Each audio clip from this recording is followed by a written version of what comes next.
अस्सलाम वालेकुम नाजरीन, आप देख रहे हैं बलूचिस्तान न्यूज़ चैनल।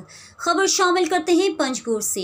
यहाँ के लोगों ने अपना बयान रिकॉर्ड करवाते हुए बताया कि पंजगोर के लोगों के लिए कोई सैर तफरीह की जगह नहीं, पार्क की हालत बहुत ज़्यादा ख़राब है, यहाँ कोई आना भी पसंद नहीं करता, ना सरसब्ज़ बाग है ना ही कोई झूले।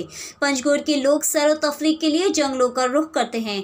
इनका कहना था कि DC साहब को, एंटी करप्शन वालों को इसकी तहकीकात करनी चाहिए। मज़ीद जानते हैं हमारे नुमाइंदे से, वो हमें तफसीलात से आगाह करते हैं। वालेकुम सलाम। ये पार्क के हवाले में कुछ बता सकते हैं? पंजगुर की ये पार्क मेरे सामने। जी हाँ, मैं आदिल जावेद हूँ, मैं कैडेट कॉलेज पंजगुर में पढ़ रहा हूँ, सिर्फ फर्स्ट ईयर के स्टूडेंट हूँ। आपको यहाँ देख रहे हो कि पंजगुर का पार्क का हालत कैसा है, और यहाँ बच्चे कुछ खेल नहीं सकते हैं, ये टूटा हुआ है। हमारा सूबाई हुकूमत कुछ नहीं कर रहा है पंजगुर के बारे में।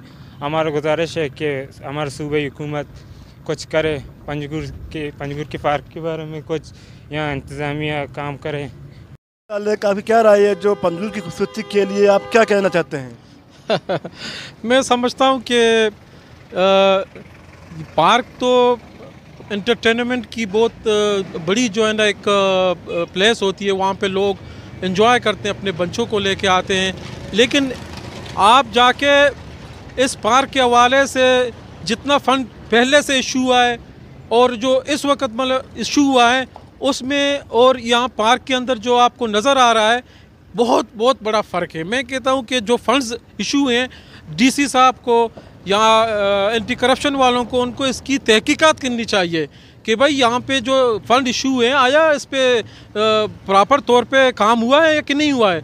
इस पार्क के अंदर मैं समझता हूँ कि कोई अपने बच्चों को क्या, ये तो बकरे और वो भी नहीं लाते कि इस तरह की पोजीशन है।